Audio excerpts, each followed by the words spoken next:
Et ce matin, pour ce début de semaine, je me disais qu'on pouvait bien débuter en cherchant comment buzzer sur YouTube. Buzzer sur YouTube et faire des vues, c'est pas juste être populaire ou j'en sais rien, c'est surtout avoir la promesse qu'un business va fonctionner et que tu puisses en vivre pleinement. C'est vraiment la même chose que les jeux à la télé. C'est comme si demain je te disais, écoute un petit peu ce que j'ai à te dire, joue à mon jeu et tente de gagner un salaire solide sur les prochaines années. Et là on parlerait pas de chance, genre une chance sur 1 million, non, tout le monde a sa chance, parce que ça reposerait sur du travail. Mais YouTube est vraiment incroyable et s'il y a autant de vidéos sur ce réseau d'ailleurs YouTube même, pour percer, c'est parce que c'est très convoité et parce qu'on sait ce que ça peut donner derrière. Et Amy Plant, une nouvelle personne sur YouTube que j'ai découvert il y a très peu de temps, buzz vraiment sur ce réseau. Et ces gens-là m'intriguent. Les gens qui font 100 000 vues, 200 000 vues, quasiment à chaque vidéo dès le début de leur chaîne YouTube, bah vous êtes chaud. Et moi, comme plein d'autres à mon avis, on essaie de décortiquer comment elle fait, quel type de montage elle fait. Parce que c'est allé tellement vite pour elle, je sais même pas si elle s'est rendue compte de l'or qu'elle a entre les mains maintenant. Mais elle nous a facilité la tâche et c'est d'ailleurs ce qui m'a donné l'idée de faire cette vidéo. Elle a fait une vidéo, je craque l'algorithme YouTube. Et dans cette vidéo-là, elle va assez loin en essayant de décortiquer toutes les statistiques que YouTube nous donne pour trouver une théorie ou se rapprocher de quelque chose qui serait le plus cohérent pour pouvoir buzzer, pour pouvoir faire des vues. Et moi, il y a un truc que je fais que quasiment aucun youtubeur fait. Et je me suis tout de suite dit qu'il fallait que j'analyse cette chose. C'est ce qui est en partie responsable du succès en tout cas de ma chaîne Wasurf, qui a plus de 60 000 abonnés. Je l'ai monté quasiment que de cette manière-là. Que Amy, que quasiment tous les youtubeurs n'utilisent pas. Et on va pouvoir la comparer cette manière-là dans les statistiques. Et peut-être que ça peut tout changer. Mais avant ça, écoutons ce qu'elle a à dire. Et la dernière vidéo que j'ai faite, j'ai mis 1 mois à la faire. Et cette vidéo-là, il y a eu un travail acharné dessus. Et au final, elle a donné lieu à 30 000 abonnés en plus sur la chaîne. Et plus d'1 million de vues sur le mois d'août. C'était plus du double de mon mois record. Et 84% des gens qui ont cliqué sur cette vidéo viennent de la recommandation. Une vidéo qui prend 1 mois à faire, plus 30 000 abonnés. Et dont la source de trafic principale sont les recommandations YouTube. Ce qui est fou, c'est que personne n'a pareil. Je peux très bien vous sortir la même vidéo qui a bien fonctionné pour ma chaîne, mais avec totalement l'inverse. Une vidéo qui m'a pris 30 minutes à faire, qui m'a rapporté quasiment 10 000 abonnés je crois, je vous mettrai les statistiques par ici, plus de 300 000 vues et uniquement avec les recherches YouTube. Elle n'a pas marché avec les recommandations ni avec la fonctionnalité de navigation mais avec les recherches YouTube. Quand les gens tapaient abonné Instagram, ils tombaient sur ma vidéo. Nous ce qu'on veut aujourd'hui c'est essayer de sortir avec une théorie à peu près stable, de se dire il faut que je travaille dans ce sens sur YouTube. C'est très dur. Parce que quand je l'entends dire qu'elle a passé 1 mois acharné sur une vidéo, qu'elle a marché, moi si tu me dis demain travaille 1 mois acharné à fond sur une vidéo, tu l'as fait hyper chiader, 90% de chance ça fonctionne, je le fais. Et tous les mois, pendant même 1 an, je suis prêt à le faire pour trouver la bonne vidéo. C'est ce que j'entends de plus en plus, c'est ce que je vois. Je me dis qu'un montage super bien fait, une histoire super bien faite, que tu peux montrer à n'importe qui que ça va entraîner, il n'y a pas de raison que ça marche pas sur YouTube. Donc je travaille un peu des concepts comme ça. Je vous parle souvent de cette vidéo qui sortira le 30 mai, donc le jour de mon anniversaire. Elle aura 1 an de préparation, tout pile. J'y travaille tous les jours dessus, on verra bien. J'ai un autre concept un peu moins long, qui est la vidéo avec Michou, où je crée des business qui vont me rapporter, donc avec la TikTok monnaie, la YouTube monnaie, etc. Essayer de vous montrer en direct que c'est possible de gagner de l'argent en montant des comptes. J'ai très bien avancé, bien plus vite que je ne pensais. Donc je vous ferai une vidéo là-dessus pour vous montrer clairement à combien est mon compte, qu'est-ce que j'ai réussi à faire. Donc ces vidéos-là sont des vidéos moyen terme et une qui est long terme. Donc j'écoute ça et je fais mes tests en parallèle. Mais on peut voir qu'on a 2 discours complètement différents. Aujourd'hui on est là aussi pour l'écouter et comparer avec ce que moi j'ai à dire. La première chose qu'on voit, c'est que pour qu'une vidéo fasse plus de 200 000 vues, il faut en général un taux d'impression qui vienne des recommandations au-delà des 80%. Alors imaginons les gars qu'une vidéo de plus de 200 000 vues c'est une grosse vidéo, bon c'est pas le cas pour tout le monde mais imaginons. Sur les grosses vidéos, plus de 80 fois sur 100 où la miniature a été présentée à un spectateur, c'est dans ses recommandations et donc pas sur l'onglet abonnement dans une recherche YouTube ou dans une playlist. Ah, la fonctionnalité de navigation. Je suis content de l'entendre dire parce que c'est par logique. Et c'est sûr, c'est là où vous devez vous retrouver. C'est l'écran d'accueil de YouTube, c'est ce que YouTube va vous suggérer tous les jours. Quand vous êtes là, quand vous voyez votre vidéo YouTube partir et que vous voyez la première source de trafic, fonctionnalité de navigation, c'est très bon pour vous. Et à la fois, ça peut s'arrêter à tout moment. C'est-à-dire que YouTube vous a dans le viseur, c'est bon, il vous a mis en avant. Donc ça peut durer jusqu'à 100 000 vues, jusqu'à 200 000 vues, jusqu'à 1 million, 2 millions, 10 millions de vues. Il n'y a pas de fin en fait, c'est YouTube qui vous met en avant à ce moment-là. Et en fait, je pense que pour vous, c'est un test, pour votre chaîne. Quand il vous met en avant dans la page d'accueil, votre durée de visionnage, elle va jouer énormément. YouTube va voir si les gens regardent longtemps votre vidéo ou pas du tout. C'est pour ça qu'il faut bien travailler sur la rétention, il faut bien travailler sur le suspense de votre vidéo. Et j'essaie de le faire au mieux. Je vous ai toujours pas dit qu'est-ce qu'on allait comparer avec Amy Plant, qu'est-ce que moi j'ai qu'elle n'a pas. Mais donc je la renjoue à 100% là-dessus. Pour avoir une bonne vidéo qui buzz aussi, il faut réussir à passer dans les recommandations. Et ce qu'elle disait, c'est que faut que les gens cliquent 80 fois sur 100 fois où on voit votre vignettes. C'est énorme. Donc qu'est-ce que ça veut dire? Ça veut dire qu'en fait il est impossible de faire une grosse vidéo sans l'algorithme, c'est-à-dire que le succès dépend très clairement de l'algorithme YouTube. Alors là, oui et non, parce que ma vidéo sur Instagram a fonctionné sur la recherche. Alors je pense que l'algorithme joue un rôle pour me mettre en premier dans les recherches, donc oui ça fait partie de l'algorithme, mais en même temps j'ai envie de dire non, parce que j'ai fait plus de 200 000 vues sans passer dans les fonctionnalités de navigation en fait. C'est vraiment uniquement de la recherche à plus de 90%. Donc encore là, ça se vérifie chez elle, mais je peux la contredire avec les stats que j'ai, donc c'est difficile de dire que ça tient toujours qu'à l'algorithme. En majorité, oui, de toute façon, mais les vidéos sur les recherches sont quand même très importantes.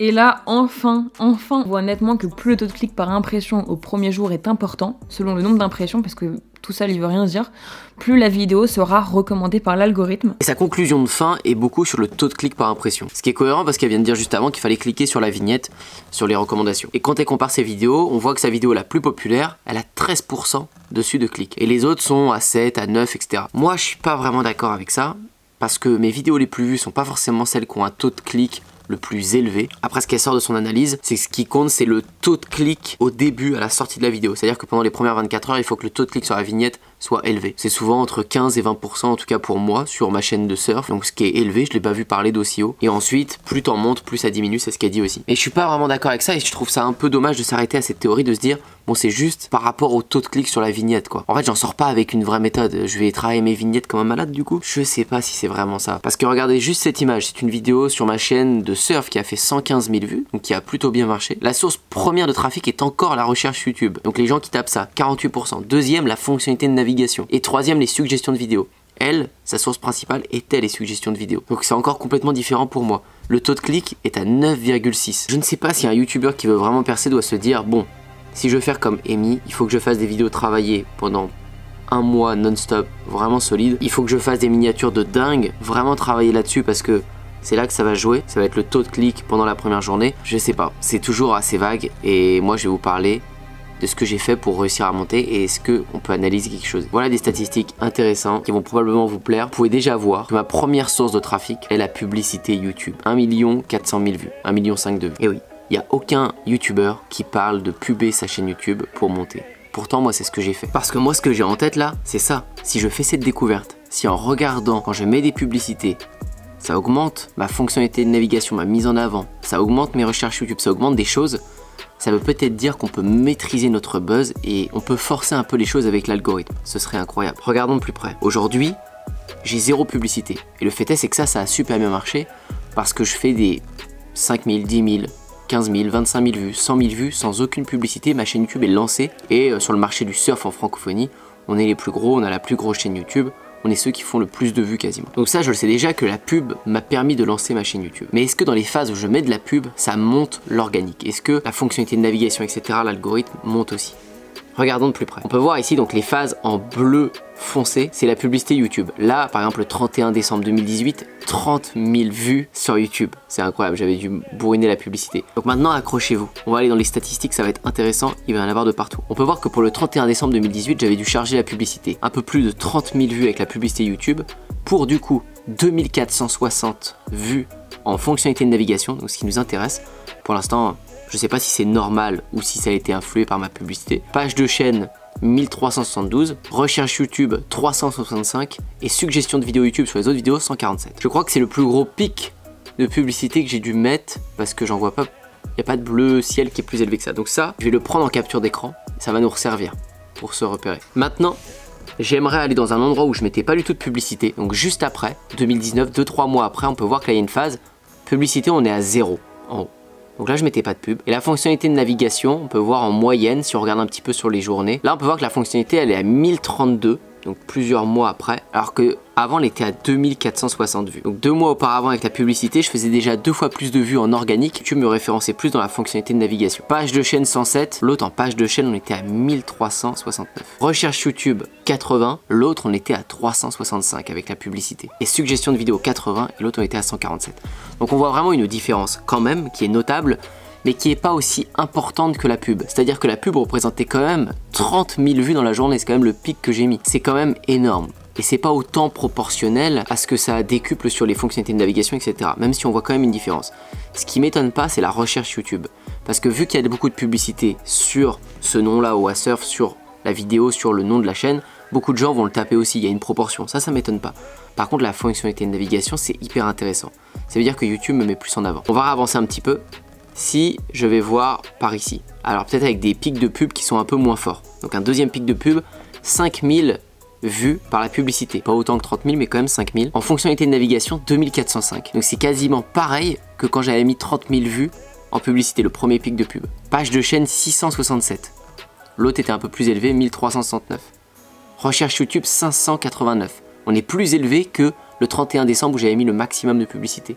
Exclu gestion de vidéo 144, on est pareil quasiment que le premier. Hyper intéressant, ça rejoint quasiment les statistiques de pub. On dirait qu'en pub, si on se concentre sur la fonctionnalité de navigation, donc ce que dit Amy Plante, c'est le plus important, c'est là où l'algorithme décide, ben là ça fait toujours x2 voire x2,5 en termes de vues. On va continuer. On avance, là j'ai dû mettre à peu près le même budget parce que ça fait toujours entre 4000 et 5000 en termes de vues sur YouTube. Et on remarque que fonctionnalité de navigation, je fais à peu près la même chose tout le temps, 3000, 2000, 2000, 1000.